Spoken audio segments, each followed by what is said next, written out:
Talking about your favorite topic, money. You never felt that you were poor. In reality, you were. I was clueless. Just a couple of idiots who made We're it. literally like hillbillies. Is it normal that a wife needs to ask for permission to spend money? My dad would get mad at my mom for buying us winter coats. I'm really happy that second deal never happened. I don't think we would have been together. We're not broke, but we're not what I thought we would be. Do I have a budget? I'll tell you the way that we do it. Okay, today's episode, we are talking about money. We're talking about money with Gary, which is always fun. I gotta be honest with you. I don't want to claim that we're like this couple that will sit down and give you, an action plan of how to go about in your relationship about money, because obviously talking about this topic, it can be sensitive to certain people, depends kind of your background, your beliefs, your childhood experiences. I mean, money carries so many things with it. The mindset around it carries so much. And it really also is important for everyone to recognize the kind of baggage that you carry about it. I gotta say that with myself and Gary, there was some kind of magical thing that happened where we just came to this really clear understanding of where we want to go and what we want to achieve and just kind of our values. And we did share in the episode a couple of different stories that truly kind of changed the way we approached money, and a few life events that happened that made us just change the way we saw the future. But it's definitely a very personal topic. I loved some of the advice that Gary gave when it came to how to even sit down and talk about finances with each other. We come from a very, I would say, we're pretty traditional in terms of, Gary's really running the household and the finances. I have visibility and understanding when I want it of what's going on, but it's very much his department. I take care of other things and I don't care to be on top of everything. But it also requires a very heavy trust in your partner. And that's also something that I just had to really build with me, because I saw my mother get very disappointed, in that area with her life partner. So anyways, this was enlightening. It wasn't as heavy as I thought it's going to be, which is so nice. But I am so curious to hear about, for you guys in your relationship, what is one thing that you disagree on with your partner when it comes to money? Because I obviously want to get insights on how it works in different types of relationship. Right now, we're in our household, we both work and make money, but before it was Gary working, making money, and I was at home. So different dynamics bring different kind of challenges. So I'm curious to hear about your challenge. But let's get into the episode, and I hope you enjoy it. We're going to be talking about your favorite topic today, money. When you think about money, do you have a song that comes up in your head? So I want to tell you something. Tell me. It's nothing to do with money, though. I don't know why you jump into stuff right away. You got to warm me up to the idea a little bit. Why you got to right away jump into it? You need a little foreplay, okay? Stop. We don't talk about that stuff. Into the conversation. But that word is not for conversations. That word has to do with something else that we typically How don't do you, talk about. So what other connotation would you use foreplay in if not in a sexual connotation? In a conversational connotation. So you'll talk to somebody and say, hey, let's do some foreplay before we talk about whatever we're going to talk about. Yes, but the weather. So we have a meeting today with the bankers. So I dare you to, because I want you to prove your point. I will prove my point. Yeah. So when we sit down with the bankers, some of them are men, some of them are women. Yeah. And we're going to sit down in this office with a nice view of the city. And we're all going to sit there, very official. They're going to be wearing business suits. Yeah. And you're going to say, let's have some foreplay first before we before talk we about dive money. into our investments. Right. So let me do that today, so that you can prove to me that in reality that foreplay okay, is I will do used. it, and you'll see that we're going to do very well. We should bring a camera to We're going to do very well with our investments in that bank. Maybe. Okay, we played enough. Let's get into the conversation. Did we have enough foreplay? We had enough foreplay. What was your mindset about money in your childhood or growing up? Well, that we were going broke all the time. That was the constant theme in my home. We came to Canada when I was 3 years old, and my parents came from communist Ukraine, and everybody was poor, everybody was broke, everybody was oppressed. When we arrived to Canada, when we arrived into capitalism from communism, my parents just didn't know what to do. I mean, we came with no money. We were on a social program in Canada, and my parents were cleaning offices and doing whatever menial jobs they could. And then they kind of slowly built whatever revenue streams they did throughout their lives. But my dad came when he was in his mid-30s. So that feeling of we're going to be in the streets never left him. Because I guess when he was doing the math, he was always, it was always month to month, and he was scared that it wouldn't last. And he was very vocal about it. And I don't even I don't blame him, because coming from where he came from and having to endure that kind of stress well into your adult life, like back then, everybody was living hand to mouth. If people saw a lineup, they didn't even know what was at the end of that lineup.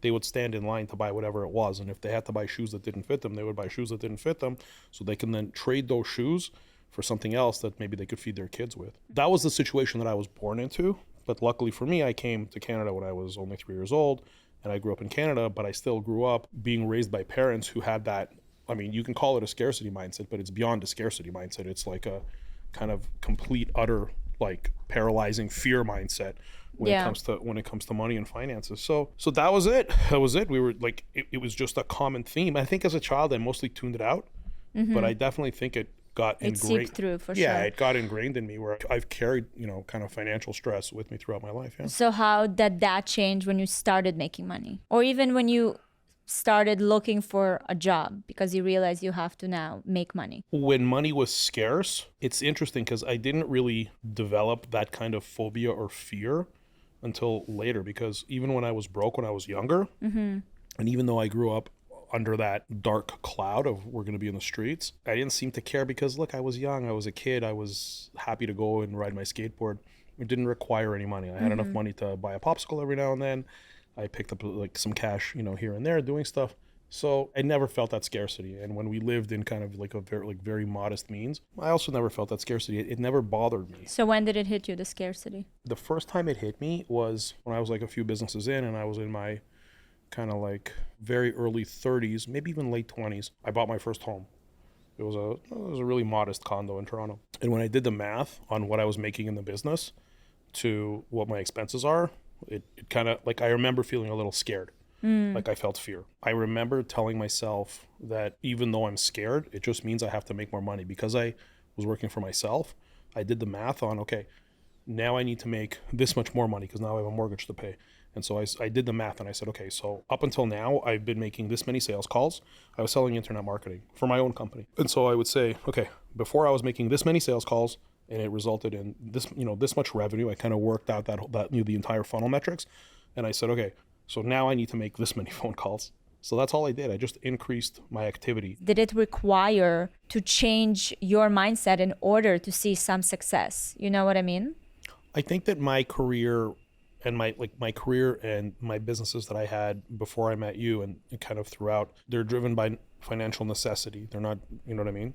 So my mindset is very simple. And I think the mindset of most people that I know is very simple, especially immigrants like me who are in a similar situation to me, is that money is required in order to live and to survive and to thrive. And as employees, people in my generation, nobody wanted to hire us because we weren't really, qualified to do some anything. Some people went on to be professionals, but the cohort of people that I know, they all went on to be entrepreneurs. I know very few people who kind of grew up in my generation, my childhood friends, who went on to be employees. So my mindset shifted. Yeah. And so eventually money became a necessity.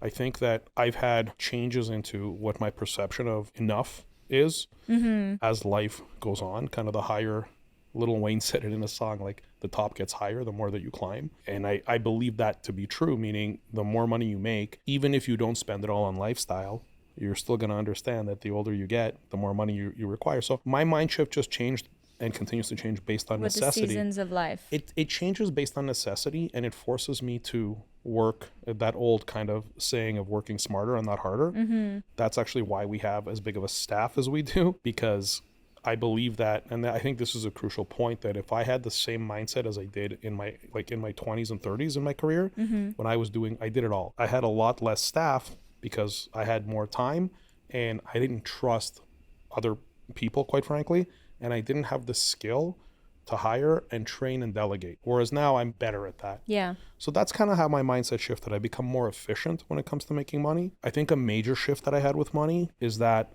I stopped making purchases in order to satisfy a need for external validation. Mm-hmm. And now I make purchases for necessity, for things that actually make me happy. That's a big shift in mindset. And I think that carries into our marriage. And I think you're the same way. But you and I talked about it at length. We talked about it at length. You know, me growing up, I think that it's the same. I think we have similar experiences where it was always the conversation, but not from my mother, actually. It was always conversations. Your mom has no limits. My mother lives in her own world, a limitless world. But she lives in a limitless world. In her mind, she lives in a limitless world. And that's the biggest gift she gave me. Whether she has money, she doesn't have money. I remember you said something to me about your mother. This is actually very relevant to this conversation. You said something to me about your mother growing up that you never felt that you were poor. In reality, you were. You may have been poor among a lot of other poor people in your immigrant story. But one thing you told me is you never felt poor. You were always well-dressed. Your mother was always well-dressed. Yeah. You always celebrated life. You always had a lot of people around. Everybody was always happy. So I really credit your mother for that. I had a much different experience. I mean, my family was fucking miserable all the time. Yeah. But I'd love to understand kind of more of your mindset growing up in that and how that's affected you. You know, I remember clearly certain moments where I knew we weren't necessarily okay, but again, she shielded it from me. And it was mainly the early years when we just moved to Israel, because it was only her and I. Because my stepfather, Boris's dad, came into the picture. I was around 6 years old or something. So before that, I do remember kind of crowdfunding for taxis or food, but it was a group of these. What does that mean, crowdfunding for taxis? It was because it was a group of single mothers that came. A lot of them came from Russia. Yeah. We all became a community. So it was... No, but can you specifically explain what is crowdfunding for taxis? Like my mother didn't have money for a taxi. Her friend got her salary this week. Yeah. So they would like, among the 10 of them, will just like throw whatever each of them had, you know, and then it would feed everybody or take care of like transportation for everybody. It was very much like that. That's why my mother's a big community person. It's very difficult to understand how much she gives without understanding those experiences that she had. It's interesting that you're saying that to me now, because it always felt quite honestly, very strange and foreign to me, the way your mom operates financially, because I would see this kind of thing and I would say, quite frankly, why are you giving this person money? Like, when I would kind of hear about it, mostly I wouldn't hear about it, but when I did hear about it, and I remember you and I talking afterwards to say, why would your mom do this? And I never really understood, but now I get it. Yeah. This episode is sponsored by Vuori. Vuori provides a new perspective for athletic and performance clothing. Everything is designed to work out in, but doesn't look or feel like it. I personally am a huge fan of All the Feels legging because the fabric is so good. I wear it to my hot Pilates classes, and you know that is the ultimate test. You get the support that you need, but also the material is very soft. I love that for us. Vuori is incredibly versatile and comfortable, so perfect for whatever your day brings. Go to vuori.com/notalone and discover the versatility of Vuori clothing. Not only will you receive 20% off your first purchase, but enjoy free shipping on any US orders over $75 and free returns. Exclusions apply. Visit the website for full terms and conditions. When we did become a family and my brother was born and I had the stepdad in the picture, he was very much in this, like, we're going to be on the streets. There's never enough. You know, a lot of like big culture of borrowing money, things like that. So he was a very like always negative. Like my mother was always ready to upgrade. Okay, we're moving to a better neighborhood, because we started from like the worst neighborhood in Beersheba and then to a better one and a better one. It was always a fight. She would always find a way. She's like, we're going to move to a better neighborhood. We ended up living in like the best neighborhood in Beersheba because of my mother. Did she change her career? No, she was doing the same thing. Sometimes she had 3 jobs, whatever. But it was just always like, we'll find a way, we'll figure it out. So I guess I grew up without feeling like there's a lack of money. I don't know, it wasn't like such a factor. I have to say, the way you're describing it to me, I've kind of forgotten what that's like, but it sounds beautifully simplistic in the sense that most people live this way, right? Whatever their work is, whatever their job is, or whatever that they do, it's enough to pay for their expenses in their life with maybe a little bit left over. To me, that would be stressful. Like if I didn't have this massive reserve, if we didn't have this massive reserve, I would be... Now, because we also live in a place and in a country where, and in general, I think it was the culture of like, you don't think about tomorrow because tomorrow may never come. What's interesting is in Israel, I remember the first time I heard that in Israel, people could finance their groceries. Groceries, yeah. I was shocked. I was Yeah, like, how you do can you can't like, break it into like payments. that to me doesn't sound like a sustainable economy or a sustainable way to live. It's been like this forever. No, I know, but if you have to keep borrowing just for the basics for groceries, and you're on payment plans for groceries, well, I guess a lot of people in America do it with credit cards, Yeah. and they're paying 20% interest. Yeah. I think I think it's very unfair. I think that system is quite common, just it's packaged in different ways. You know what I mean? Yeah. So there they just did financing on the spot for groceries at the grocery store. Here it's high interest credit cards. Correct. I don't want to get too off topic, but it's a system that is really meant to continue to hold people down. 100%. But and, then when and, I started, and capitalize on people yeah, who otherwise don't have the knowledge or the ability to make enough money to get out of it. So it's quite sad. it is. But that's why I think financial literacy is so important. And in a way, what I love about social media is the fact that people have access now to these Yes. to this information. I don't want to get off topic, but then they also have access to mass consumerism, Correct.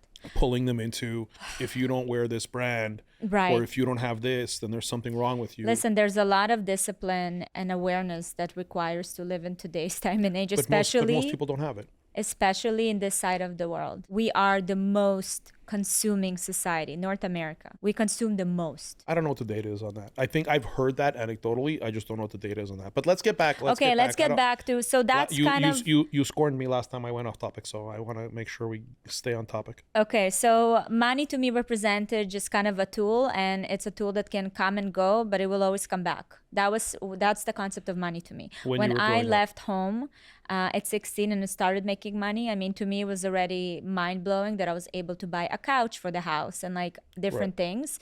To me, I was like, wow, I made it. Like I made it in life. And life was pretty easy, I'm not gonna lie. Like, yeah, maybe certain things I couldn't do or I didn't wear the most. You were traveling already at 16. I was traveling. You were traveling the world modeling. I was traveling, I was modeling, I was making money. And when I went, let's say, to Paris for a month and I didn't make any money, then I was like, okay, something's gonna come and I'm gonna make money. So then I went to Japan and I made a lot of money that sustained me for a few months. It always worked out. I just never thought about it. And I think for me, what's different about my journey with money compared to yours is that I didn't really have to learn the hard way. You know what I mean? Because I met you at a young age and we got together and you're already a grown person and I'm still a grown person. You are a grown person and you kind of had a plan and I just went under your wing. I have a different experience when it comes to that. That's why this conversation is very interesting because this is obviously our individual experience and every couple and family has different ones. You had a brief period in your life, I could be wrong, but you had like a fairly brief period in your life where the buck stopped with you. Do you know that saying, the buck stops with you? What does that mean? It just means that at the end of the day, that's it. You're the last person. There's nobody behind you who can save you, and or who can bail you out. And so you had that period of time, but you were so young that you didn't even realize you were in that situation because you had enough at the time. You didn't forecast or say to yourself, "It could be that I run out." Like when you were in Paris, you didn't even think what would happen if that job in Japan didn't come through. Yeah. Right. So it didn't cross your mind. Mm-hmm. And for me, I've been in that situation since I was like a kid. When the point came that that's it, the buck stops at me, and that was already in my late teens when I was like, oh shit, like that's it. There's no bailout. There's no me going to my dad saying, hey, I need this because I couldn't make rent. That didn't happen. At 19, I left the house. That's it. I was done. And so I've been living with that, and I continue to live with that. And it's interesting because sometimes when I see people, and honestly, like a lot of people, the buck doesn't stop with them. They always have this fallback plan. Yeah. And I don't fault them for that. No, it's a blessing. It is and it isn't. And a curse. I don't feel that they're happy because along with that vulnerability of the buck stops with you comes the necessity to develop skills to make sure that you're always going to be okay. Yeah. And so I'm always pushing myself. And even if you look at kind of my health routine, a lot of it is geared towards me being a better performer when it comes to running our shit, you know? But you know what's interesting? When we got together, did we ever talk about money? Yeah, a little bit, I guess. I remember after I proposed to you, we were at the King David Hotel in Jerusalem. And I remember sitting with you. This was right after I proposed. And I remember telling you everything in detail. This is where everything, I don't know if you remember this. I remember. And I remember you were 21 years old. And I was 20. But I remember sitting in that hotel room with you and I just dumped everything out. I was like, okay, there's money here, there's money in this account, in this bank, in this property, in this business. And I just started telling you everything. And I haven't stopped since. Yeah. Telling you this is where everything is. This is how it is. But I remember when I told you, it wasn't because I told you because I felt like, okay, that's it. In my mind, you were my wife already. The wedding was a technicality. Yeah. And so to me, I was just like, I was telling you because it was interesting. Not only because I wanted you to know, but it was interesting. And I wanted you to know this is everything that's going on. And I think that's the first time we really talked about money. But we didn't really talk. You weren't talking. I was just talking. Yeah, I was just sitting there being like, oh, okay. Yeah. But my approach to money changed throughout our marriage. Obviously, I also grew up and got older and started looking at things differently. But it never came from a place of necessity. It always came from a place of wanting to excel at something and then reaping the rewards from it. And I think we operate in different ways because you are the leader and the protector of this family. And I appreciate that. So the way you look at money and making money is different than the way I look. Thank you for the ability to do that. But it's definitely something that took me a while to like find my footing. Like, where do I stand on it? Like, do I need to be so aggressive about it like you are? Do I need to think about all these scenarios like you do? I never felt like you've ever been stressed about money. I mean, I'm not. I know you're not, but I'm saying you never have been. Not before you met me, not during you know what? When there were times when you were stressed, I was like, am I supposed to be stressed? Like, is there something wrong with how I look at this? Well, no, because for you, the situation was such, like, I don't know, we live in a nice house, we drive nice cars, we go, everything is cool. But also, I don't know, again, it's this limitless, like, we'll figure it out. If we need to downgrade, we'll downgrade. If we need to change career, we'll change career. I think to me, the most probably stressful financial situation, if we're kind of getting into like some of the things, is the move from Canada to the United States, because that move and everything that was involved to make sure everything gets done correctly, that was over my head. You know what I mean? Like making all those moves. So, we had to employ lawyers and accountants and making sure everything was okay. That caused me stress, but I feel like I did well. And I feel I came out of that situation. Like I'm a much better manager of money. So I think that was really important. There's a story that I've only told in secret, and I don't know if I want to. Do you know the story? I don't know. Let's take a brief pause to chat real quick about today's sponsor, Clearstem. So let me take you through my morning routine, okay? Because I feel like there's so many of these videos out there and people are doing so much that I just want to put it out there. It is not necessary. Put that effort towards other things. So, morning routine. Your girl wakes up. I wash my face just with water. And sometimes I'll just use like rose water, a little spray, and I'm basically done with like cleaning it, okay? I don't know if it's right or wrong. It just feels like my skin doesn't need much. I'll do a little vitamin C situation going on. I'll do a little bit of hydration serum and then my moisturizer. I love the Hydro Glow Stem Cell Moisturizer because it feels like it just gets into my skin, reduces fine lines, everything feels plump and soft and healthy, and SPF, then I put makeup, blah, blah, blah, whatever. Then I go through the day, I come home, and I go into the shower. I have my Gentle Clean Vitamin Infused Calming Wash from Clearstem.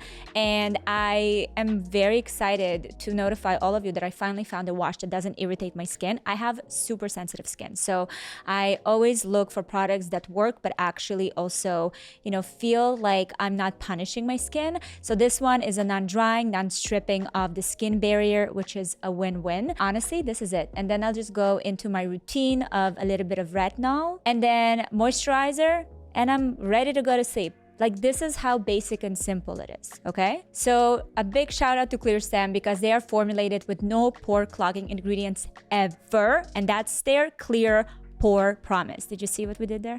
Because clear skin changes everything. Discover Clearstem difference and experience clear, healthy skin for life. All you need to do is go to clearstem.com/Valeria and use code Valeria at checkout for 15% off your first order. That's CLEARSTEM.com/Valeria and code Valeria for 15% off. Right when we got together, I was feeling very confident because I had sold a piece of my company and it was a meaningful amount of money that it was life-changing from the life, that I had before. Yeah. Right? It put us in a situation where we were very good and safe. Yeah. But there was a promise of way more. More to the point where nobody would have to work again. We weren't married yet. We were just engaged. Yeah. And so what happened was during that period of time and before the wedding, it fell apart. The business that I was in back then, the whole industry fell apart. And so although we were good, we weren't like done. We weren't ready for retirement that we could live off of just interest in doing nothing. Yeah. Right. And I remember coming to you and telling you, and I remember specifically, and this was the conversation that we had that I said to you, is I said to you, look, you and I met and I was really flying high at this time because I had made this deal knowing that this other amount was going to come in. And then I said to you, this other amount's not coming in. It's not happening. But I feel like I kind of got together with you under the premise that this was happening. Now it's not. So things are going to be different. Like, we're not broke, but we're not what I thought we would be. If you want to call it off, then I want you to know that I'm okay with it. I'll never tell anybody the reason why. I'll never say a word, but I'll understand because I don't want you to come in under these pretenses because I don't want you to feel like I sold you this lie. Yeah. And I remember you wouldn't even let me finish my sentence. And I remember you just said, never say that shit to me again. And I remember you hugged me. And it's interesting because at that moment, somebody took a picture of us. And I remember that moment and I knew that everything's going to be okay because I didn't fuck up on the person that I chose. And despite the good fortune I had in the first deal and the bad luck I had on not being able to close the second deal, what I had with you was just far more priceless because I found that person that no matter what's going to happen, that person's with me. And we're going to figure it out together. I'm really happy that second deal never happened. I don't think we would have been together. Really? Why? It's pretty straightforward kind of view of having money. And I think we've been coming to this like middle ground, you and I, about it, where there is a thing as enough. And you want to have enough where you obviously have security, but you also want to have the ambition and the will and to drive to continue building yourself and learning about yourself and just being in that building mode, because that's it. This is what we're doing. You know what I mean? This is what we're here for. I just feel like to land on so much money in the beginning of our relationship would have taken us to places and would have maybe kind of corrupted us a little bit. I feel like, as much as I'm not a religious person, I believe in God, and I feel it was like God's plan because it was, and we've since built on our wealth since that. This was back in 2012. It was enough that we were okay, but I still had that fire that I was like, we could have in theory lived the rest of our lives without having to work again, but it wouldn't be the life that you and I would have been okay with. No. Not from the ability to have experiences and to do the things that we wanted to do. I agree. And I think that we've learned so much about each other and ourselves in the years that we've been building Valeria Inc. and all the adventures that it took us to. And like, not once in my life did I look back being like, what if you'd have closed that deal? Not even once. I actually never thought about it. The only reason I didn't think about it because it's like a waste of time. Why would I think about something that could have happened that didn't happen? It won't change that outcome. It's not going to make us travel back in time and change it. So I don't even think about it. What's the point? Let's talk a little bit about kind of our approach to finance now. Sure. I already kind of mentioned that you definitely lead the way. We have a pretty traditional structure in that way. I don't think it's traditional by today's standards. I think by today's standards, people think we're like from the 1800s or some shit like that. Oh, okay. But you're taking care of our finances. Like, I ask questions when I want to know answers. You update me on things a lot, but you're definitely the one who is doing the investing. I don't tell you about a lot of stuff, not because I'm hiding anything from you. It's just that if I didn't have to know, I mean, I'd love to not have to know about it because I think it's just soon. Soon, right? Just slide it over to some person and say, just send me a check every month. No, I mean, it's just not that interesting. Like, we have like a stock portfolio. I don't know. Right. What do you want to know? Like, you're definitely leading the way there. And we do have the same bank account. I think that's also a lot of the questions, like, do you have separate bank accounts? It's the same bank account. I don't understand couples. And I think it's like a common practice that married couples have separate bank accounts. Yeah, I think that's more common than... I remember talking to somebody one time and they kind of nonchalantly said, oh yeah, so in my, like the woman would say, oh, in my bank account, oh, but in whatever... Jim's bank account. It's like, I'm just... Well, I think if both people are working, So what? I don't know. But the money goes to one place. I honestly never really thought about it I don't really much care. because then they have their own budgeting. Do you have a budget? What do you mean? Do you have a budget? Do we have budget? So I'll tell you the way that we do it. Because I think I I'll don't. tell you the way that we do it. No, tell me. I'll tell you. When it comes to the daily necessities like groceries and stuff, there's no conversations. I mean, I trust you that, and you typically take care of that. Yeah. Like budgets for grocery. Yeah. Not that it's budgets. You just go and buy whatever the hell you want because I know that you're not going to go and buy. But I have an idea of like, okay, this No, is I know, but too much. The way that we budget, and I think this is kind of getting into the heart of the matter, is the way that we budget is that I know that you're not going to go out and once a week buy a $5,000 tin of caviar. Yeah. Like I know you're not going to do that. And when the caviar does show up, it shows up very rarely. And I trust you that you're not going to spend money foolishly. You just have a natural common sense not to spend money on stupid shit. So to me, I don't even count how much you spend on groceries or how much we spend on. I don't count it. Mm-hmm. I got involved when I started tracking and how much we spent at restaurants, and I was like, we're just getting ripped off, especially here in Miami. Yeah, we moved to Miami. Yeah, we're just getting ripped off. What is happening? So I just said I'd rather not do that anymore, and I'd rather just, I don't know, either go to more modest places. If it's an occasion and we're going with friends, then we'll go to a restaurant. But just to go to a restaurant because we've got nothing to do and spend $1,000 for two people in Miami, it's ridiculous. I don't want to get jacked anymore. So, but when it comes to you spending money, like you're just a smart person. So I don't have a problem with that. I saw this TikTok this morning, which was interesting timing wise. This girl, she was crying in the video and she's like, I'm asking for a friend. Is it normal that a wife need to ask for permission to spend money on anything? Like she's obviously talking about herself because she's literally in tears, and she's like, is this normal? Like every little thing you have to beg for him to approve. Yeah, I think that's normal, but it's just not the way we function. I don't think that's normal at all. It may not be.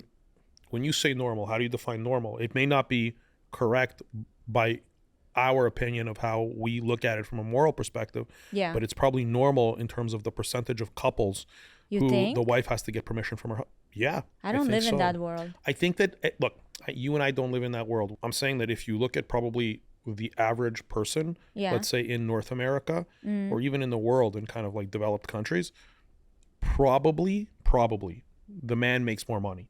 And that's not, I'm not making a sexist comment. America, I'm saying statistically, probably. No, statistically, it's actually now both people make money in a household. Fair, but you're probably looking at people who have an average income. But then if you look at people, which is probably going to be a very large percentage of people in the United States who make far below average income, I would probably guess that the man is going to make more money because the man will usually be like a tradesperson, right? Mm-hmm. And then as not usually, but as an example. Yeah. And then the woman will be some kind of like an administrator, right? Mm-hmm. And these are in kind of lower income families. Mm-hmm. So in a situation like that, I think the woman is asking the husband because he's likely making somewhat more money. Maybe he's making 70% of the household income, if I had to guess. But then he's also in charge of the money. He's also in charge of making decisions. Not decisions, but making ends meet. Right. What I'm saying is that video for me, because obviously it triggered a lot of people. But that video was also made to be sensational. And made to be sensational. There's a lot of context that's missing because what does that even mean? You know, like how, to your point, you trust my kind of common sense when it comes to spending. You don't know how she behaves. But you trust mine. Yeah. Yeah. So if she's a maniac and she's going out and buying $50,000 handbags once a week, then probably her husband probably said to her, listen, you got to start asking me before you make a decision, because she's proven herself. And I'm just kind of guessing as being somebody who's irresponsible when it comes to money. Right. But that money can also be a very much a matter of control, which I've seen a lot as well. It's a way to control in the relationship, in the household. That's different. But that's a whole other story. I think men who do that are just scumbags, but that's a different. Yeah. That's a different. And I don't think that the way we operate changed much since, we started making money in a different way. Because before, obviously, the way we started is you were making money, I wasn't making money. And then when we started Valeria Inc. and I started building kind of this career and making money, I don't think much changed. But I don't look at it as you making money. No, I don't look at it as I'm making money as well. So you're not the only. You're not. I don't look at it that way. I know, because you look at it like we're making money. No, I just look at it. There's money that comes in. You and me are one. Yeah. So I don't look at it like, I'll never make the statement, I'm making money. I made money doing this. You make the statement, I make money. That's fine. I don't want to make it seem like I'm demeaning you, but sure, if you We want to make... spoke about the language. But to me, no, that's when it comes to you claiming the children or like I'm a stepdad. That's a different conversation where you're always saying, my kids, they're our kids. How do you say my kids? Anyways, but then I noticed all women do that stupid thing where they always refer to the kids as my kid. You were interviewing Emily DiDonato in New York on the podcast, and she was also my kids. Because we're not talking about you guys at all. It doesn't You're not matter. part of the It's conversation. our kids. It's not. But he's not in the room. You weren't the kids aren't a product of immaculate conception. The kids aren't Jesus. They're not. They're just kids that I made with you. Anyways, my point is coming back to the topic of money. Yeah. That's why if you want to say that and if it makes you feel good, cool. But in my mind, yeah, whether what I'm thinking is reality or not, there is no your money, my money. That's the way I see it. I don't see this delineation between married people. But a lot of married people do. A lot of married people are like, you make your money, I make my money, and I don't see the point. Do you think we agree on what's worth it? Yeah. I think so too. Yeah. I mentioned to you early on, you can have anything you want. This was before you started making money. I said to you, you can have anything you want. Literally anything you want. There's only one condition. Do you remember what it was? You gotta use it. No. Well, that's a Right. different thing. I said one condition. You actually have to want it. Oh, yeah. You have to actually think if you want it. So if you want a 27th handbag, no problem. Buy the 27th handbag. But you just have to actually want it. Yeah. Because a lot of the times I feel, not you, but people in general, they buy stuff that they don't want. They buy stuff for external validation. Yeah. And I see it all the time. And they're really trapped in it. So I didn't want you to fall into that trap. Yeah. So I said to you, just really scrutinize if you want something. I think I did a little bit, but I sold most of those handbags. I think at this point, because we talk so much about the things that we value and what makes us happy, it's not this like direct conversation about money, but it continues to remind both of us of like what brings joy to our lives. So the way we spend is driven by those values and conversations. So I actually don't really have like you spend money, I overspend, you overspend. It's never that conversation because the main conversation is like, but what brings us joy? That's it. Look, I think in general, you and I, if before I met you and somebody were to ask me, like, what is your ideal scenario when it comes to finances with a wife, it couldn't be more ideal than what you and I have. You know, it's really important because I know a lot of couples argue over money. Yeah. Those that don't have it, those that do have it. That's true. But I find that the truly enlightened people, and actually a lot of the people that we're now surrounding ourselves with, I find that we have that in common where I don't feel any tension between like some of the married couples that we know. Wow, look at us. We've come a long way. Well, yeah, well, for sure. But, I remember my dad would get mad at my mom for like buying us winter coats. And I remember him telling me, he goes, you know what, son, it doesn't matter. I mean, my parents got divorced, so, let's preface that. but when I was already in my 20s, but my father I remember him telling me, it doesn't matter how much money I make, your mother spends it. And he would always complain about my mother. So in reality, I should have like a terrible relationship with you when it comes to money if I was going by my experiences from my early in life. Because my dad would always villainize my mother for overspending because he was always scared that we'd be in the streets. Yeah. But no, it really is. It's an ideal situation. And I find that you just start vibrating in a different way when you come together as a married couple, again, if you have money, if you don't have money, whatever your situation is, I don't necessarily think it's easier if you have more money to not argue about money Absolutely. with your spouse. I think you'll just argue about different stuff, you know?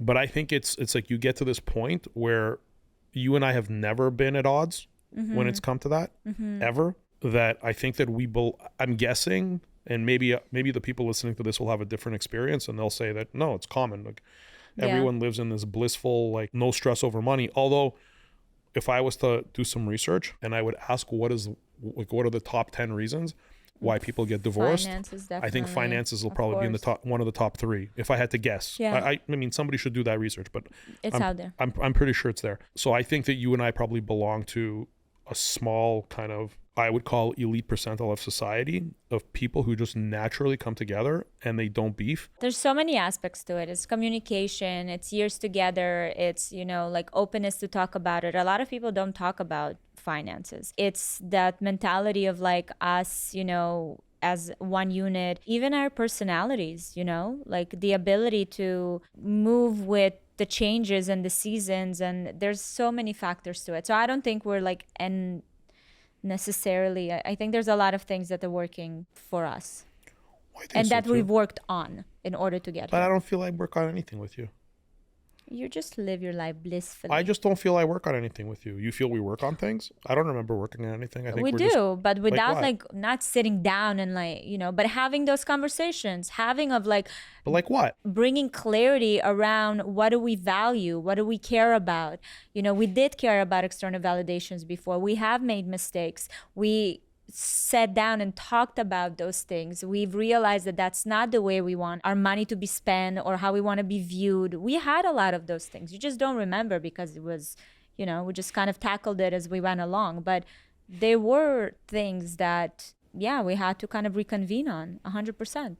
No, I disagree. We didn't have to reconvene on it. The stuff that I gave up, like the flashy stuff that I mean, we still have flashy stuff, but the stuff that I gave up was stuff not because I had a conversation with you and we decided not to do it. I just thought it was stupid to have those things, so I just got rid of them. I know, but what made you think that those are stupid stuff? I'm a grown man and I decided that they were stupid. But our values as a family also changed. Maybe. You're not working in a vacuum. You're not developing in a vacuum. No, you're right. But to me, it's a little embarrassing, like to go out and buy like a completely extravagant, crazy car right now. Whatever, to each their own. If that brings you joy, if you were as obsessed about motorcycles and you were obsessed about sports car like that, and you were like, I want to buy this car, I'll be like, you know what, go buy this car. I would tell you that because I also live it with this idea that like tomorrow is not guaranteed. No, whatever. I understand.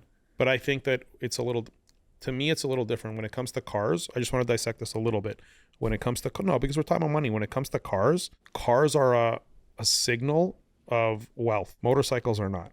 Like there's nobody that's like, when I ride by, no one's like, oh my God, that guy could afford that motorcycle. Nobody knows. Most people don't know. The few handful of like bikers who understand what my bikes are. But I feel like it makes you feel superior. You think my motorcycles makes me feel, you know what? Yes. I can tell you how my motorcycles make me feel. What? I can tell you, they don't make me feel superior. They make me feel young. I was telling you this yesterday. Yeah. When I was out last night on my night ride and I was carving up all this, last night I was pretty aggressive on the roads last night. I thought I was going to get arrested, but it just makes me feel like you shouldn't say things like that. Why? On the podcast. No, there's no proof. Did you know that when motorcycle riders, when they do moto vlogs, they blur out their speedometers? Okay, please get continue arrested. your thing. Yeah. No, I just like, to me, it just makes me feel like alive. It makes me feel really vibrant and I really enjoy it. Yeah, because as we get older, we take less risks. And I feel like risk is what gives you an adrenaline and, the feeling of like you're alive. I agree. So that's what I enjoyed it a lot. Best money you've ever spent. I was going to say your engagement ring, but that was actually pretty stupid. I agree. It's like, I haven't seen you wear it in forever. Not your wedding band. Yeah, I know. The wedding ring. I know. We should get rid of it. Do you want to get rid of it? Who are we going to give it to? No, I think it's a family heirloom. To who? You have 3 sons. And none of them will wear an engagement ring. You think we're going to give your engagement ring to one of the girls that they marry? Yeah, it would be my favorite one. Absolutely not. Absolutely not. Can you imagine? It's no like chance. 3 of them bringing someone home and I'm like, I choose you. Yeah, there'll be no choosing. I'm letting you know now. That's when you and I are going to have our first fight about material items. No daughter-in-law is getting your engagement ring. I can tell you. I actually agree. I don't know what's the best money I've ever spent. I feel like I make a really great money decision every week when I like prioritize myself. When I go to like paddle or do Pilates or go for facial, every time I leave, I'm like, this is the best money I've ever spent. Right. If we look at it strictly from like a financial return perspective on a business, it was probably like the $5,000 we spent on your nutrition diploma. Amen. Wait, that's actually 5,000 Canadian. It was like 3,500 US. So based off of that, you became a content creator because that inspired you, and you're like, okay, like I have knowledge to spread. You just got share. this diploma, and you're like, okay, you were making your like two ingredient like healthy fruit roll-ups for the kids and your brownies and stuff, and that was the beginning of it all. That's a good great investment. When I proposed to you, and after a week after I met you and I already knew you were going to be my wife, it never crossed my mind, and I've said this many times, it never crossed my mind what you would do for a living.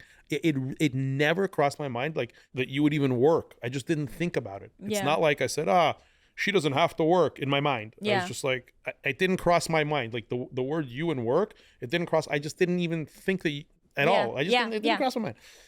And at one point, I remember you came to me when I was also like That was good. knee deep in my startups, and I was like trying to figure shit out. And you said, hey, like I'm thinking I should go to school. And I remember saying, you want to go to school? And you're like, yeah, because you got your high school, right? You got your high school. I just Right. finished high school. You finished high school, right?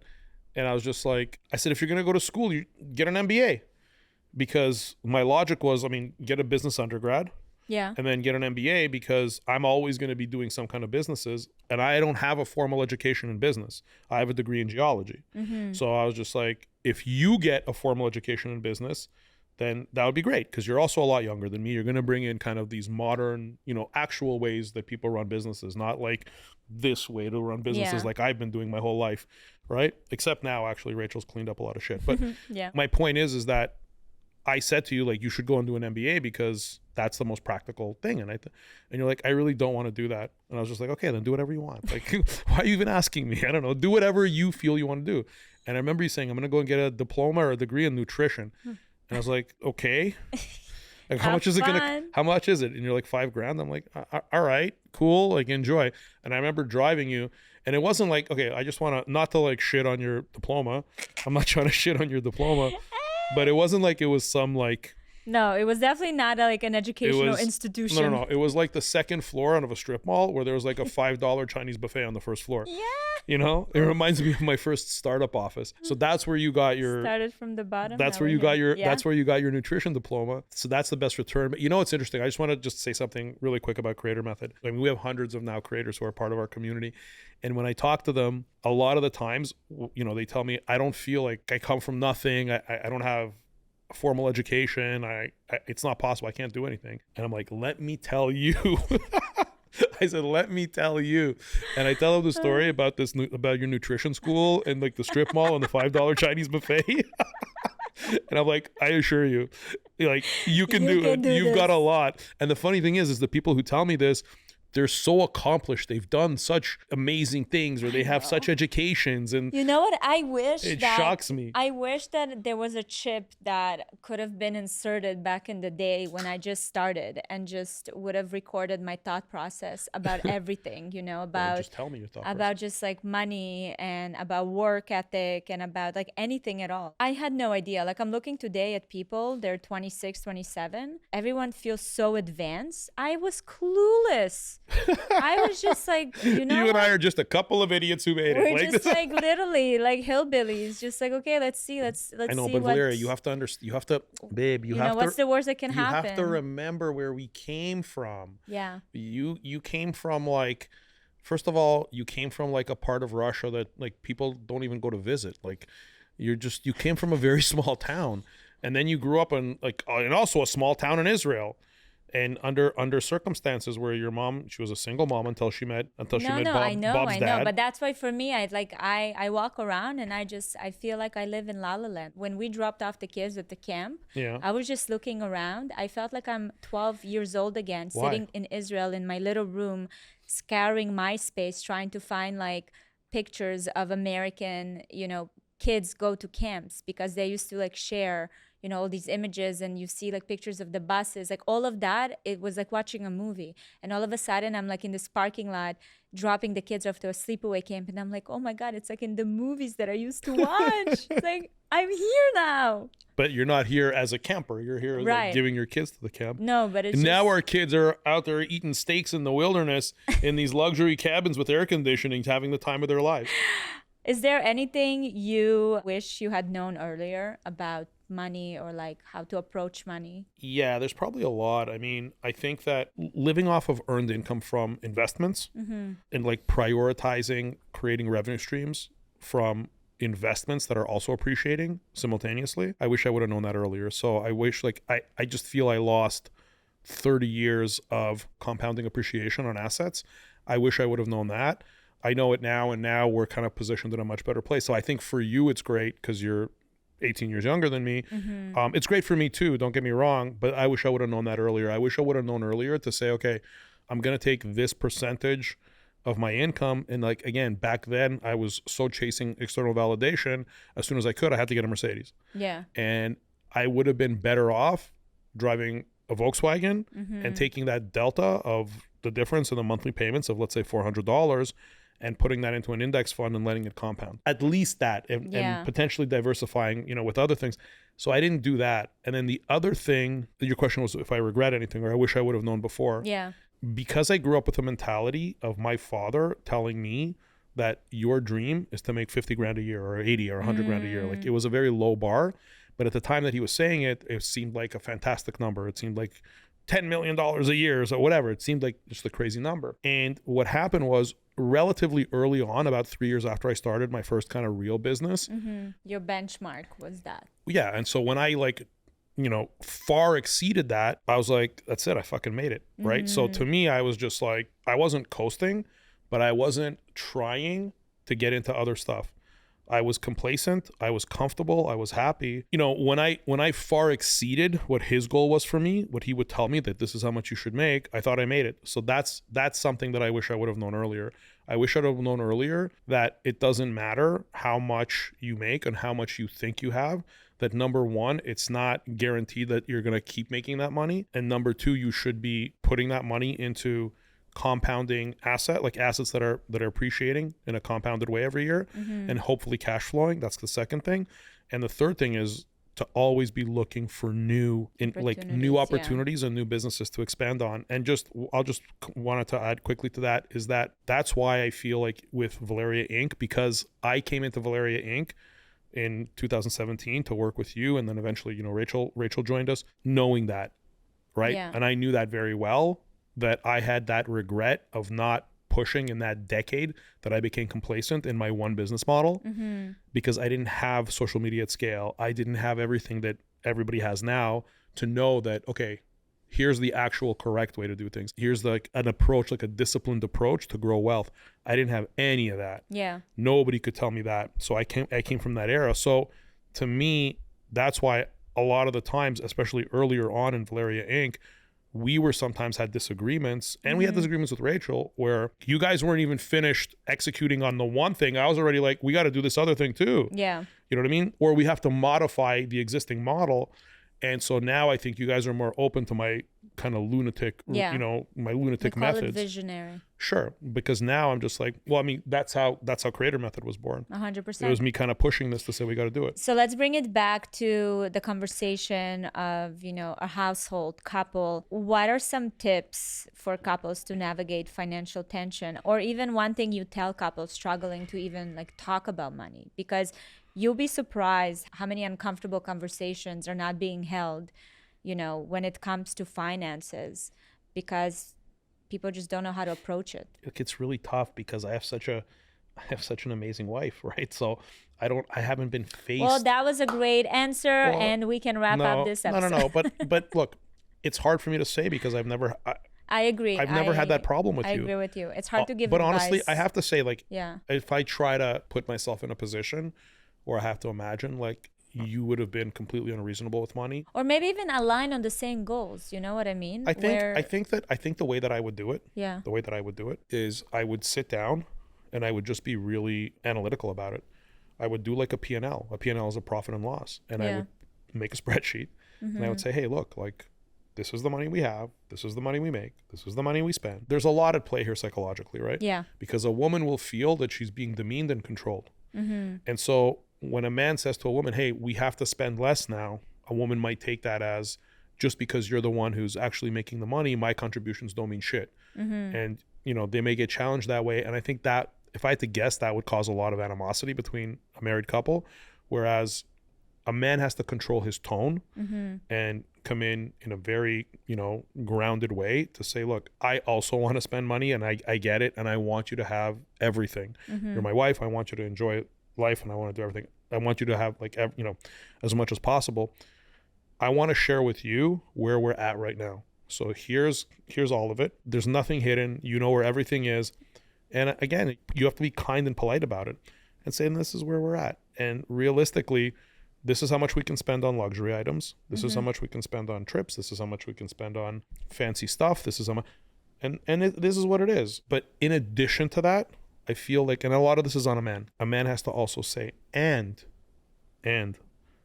this is my plan on how we're going to grow, on how we're going to improve. These are the investments I'm making in my career. This is how I foresee my career developing.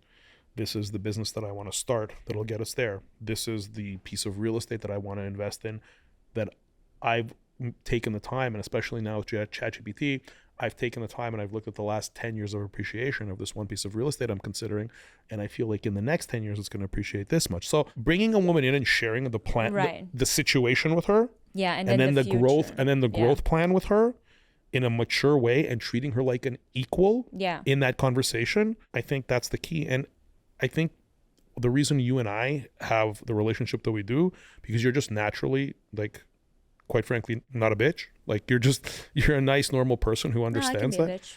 Well, not like you haven't been with me, so I think it helps that you're a reasonable person. But I've also always been that way with you. Yeah. I've always been, Valeria, this is where we're at. This is what's going on. This is what, and here's the plan. Here's the plan. Here's the plan. This is what's going on. Here's the plan. And so that's why I think you and I don't have that. And it could be because we're both nice to each other in general. But in addition to that, it's because I'm so transparent with the status and the plan, the Yeah. status and the plan. That's how I think that people should handle I it. like it. That's a mic drop moment. Like, that was just very solid advice that I think will benefit people that are currently in relationship and people that will be in future relationships. That was amazing. I'm glad you liked it. Well, I love you. Love you too. It's time to eat now because I'm getting. Yeah, I was in the middle of eating and you gonna made me do start this podcast. becoming a bitch because I need to eat. You're gonna Okay, well, thank you so much for listening, you guys. Don't get hangry. Thank you so much for watching this video. I hope you enjoyed it. Don't miss my newest episode right here. And if you're listening to the podcast on Apple or Spotify, please go and leave a review with your biggest takeaway. I love reading your thoughts. They inspire me. So if you have any suggestions for guests or topics, you can leave them in the comment section. And always, always remember, you are not alone.